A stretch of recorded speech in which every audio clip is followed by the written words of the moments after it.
speech to Screeching Halt and shocks everyone with what he did from Podium. Vice President Mike Pence took the stage today in Shanksville, Pennsylvania, where United Flight 93 crashed on September 11, 2001. On September 11, 2001, Vice President Mike Pence was serving as a member of the House of Representatives. That morning Pence was scheduled to be in the U.S. Capitol building, Independent Journal Review explained. The U.S. Capitol building was the intended target of the hijacked United Flight 93, which had just taken off from Newark, New Jersey. As the trapped passengers on Flight 93 heard from family members that other hijacked planes were being used as weapons against their fellow Americans, they decided to take action. Had it not been for these heroes on board 93 who fought terrorists off with their own hands, Mike Pence wouldn't be out vice president today because he would have been killed in the U.S. Capitol building. The aircraft didn't make it that far because these brave men had grit and did what they knew they had to do to save hundreds of lives, including Pence's.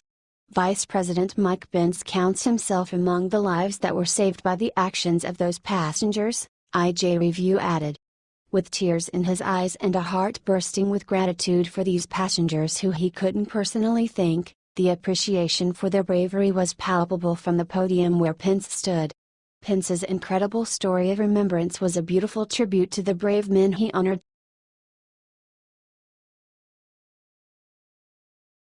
Breaking: Trump stopped Muslim White House advisor's disgusting plan just moments before it was too late. When President Trump declared during the election that he would drain the swamp, little did he realize the monumental task ahead. He certainly assumed that those entities within his crosshairs, namely the progressive political establishment and of course the mainstream media, would need a good scrubbing from countless decades of corruption and collusion. However, being a political novice, he never figured on his own party colleagues betraying him, time and again. Moreover, insiders within his administration attempting to sabotage his agenda and perhaps worse yet undermining his position as president, with the hope of actually taking him down, and that the swamp isn't only reserved for the obvious, but also for the not so obvious within the Republican Party, those party hacks looking only towards the next election. In a fast-breaking report, we've just learned about an elaborate coup that was set up by a loyal Muslim supporter within the Trump administration who's responsible for the continuous leaks coming out of the White House. Moreover, since the president took the oath of office back in January as the 45th president of the United States, the leaks began almost immediately, and with the help of the mainstream media the identity of the individual was protected, in that the media refused to out its source even though some of the information was classified and a potential danger to our national security interests.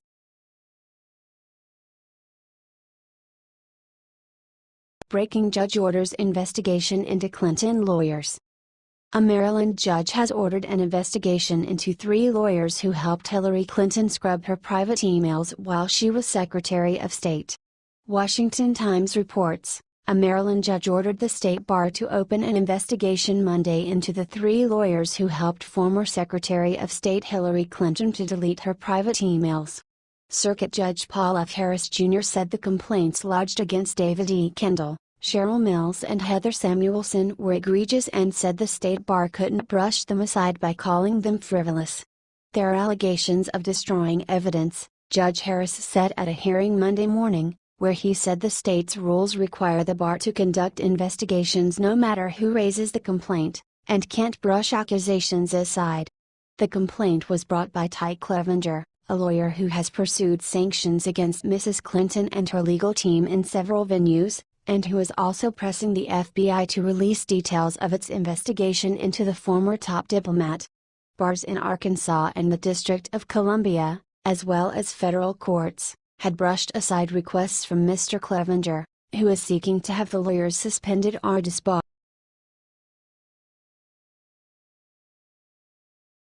North Carolina justified Obama admin. Over LGBT law, we're not going to get bullied. President Obama's Department of Justice, DOJ, has declared war on the right of a state government to offer at least some guarantee to women that men won't be allowed unfettered access to their restrooms under the guise of gender identification. The move came as the DOJ issued an ultimatum to North Carolina demanding that the state take action by Monday, May 9th, amending or repealing the controversial bathroom law passed in March that restricts bathroom access to the gender assigned at birth, rather than that with which a person claims to identify. The issue has become a touchstone for the LGBT community, who claim it is their civil right to use the bathroom of their choice regardless of any discomfort it causes to others. Governor Pat McCrory and Republican state leaders responded with defiance.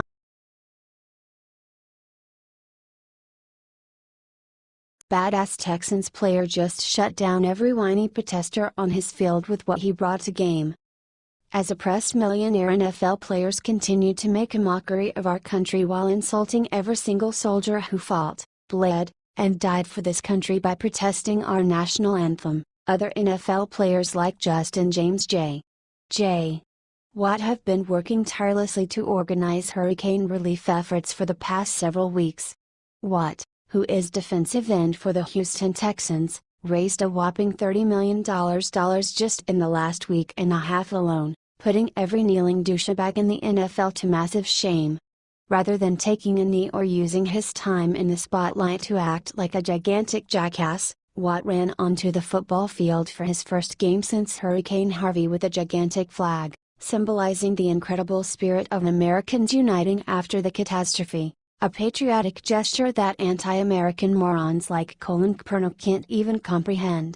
We as Americans need to stop allowing these kneeling idiots to hijack our favorite sport and give players like Watt the attention and praise he deserves, as he truly cares for Americans and is choosing to use his platform in such an incredible way. Keep in mind, Watt is a professional athlete who is taking time away from his vigorous training to help his fellow Texans. Outside of a 2 to 3 hour workout each day, Watt has spent every second working with either Houston Mayor Sylvester Turner, people from the Justin J. Watt Foundation, or volunteers to make this massive project a success in just a few short days. What an incredible man! Rather than using his platform to whine about America and our country's injustices, Watt is showing is leading by example and truly being the change that our country needs, showing these ungrateful protesting morons throughout the NFL what it really means to be an American.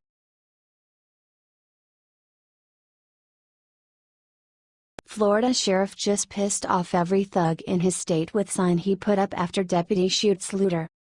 Looters in Florida wasted no time getting what they wanted from people who had abandoned their homes and business for safety. Blue Lives Matter reports, Broward County Sheriff Scott Israel posted a message for looters after one of his deputies was forced to shoot a looter in a South Florida looting. One suspect was shot and a second suspect was arrested, according to NBC Miami. Looting during the storm will not be tolerated. Looters will be identified, investigated, and prosecuted to the fullest extent of the law, a written message said on the sheriff's office's Facebook page. Then appeared a special video message from Israel himself. Looters, your behavior is illegal, it's felonious, and it won't be tolerated, the sheriff announced in the video message to looting thugs. It's unscrupulous and deplorable to loot at a time when we're battling one of the major storms of the century. The sheriff closed his remarks with a promise to use all available resources to hunt down any looters from the time of that post forward. The only way to prevent liberals and looters from doing their thing is to fight fire with fire. Looting could quickly become a game of roulette with criminals not knowing who stayed behind to protect their property until they're staring down the barrel of a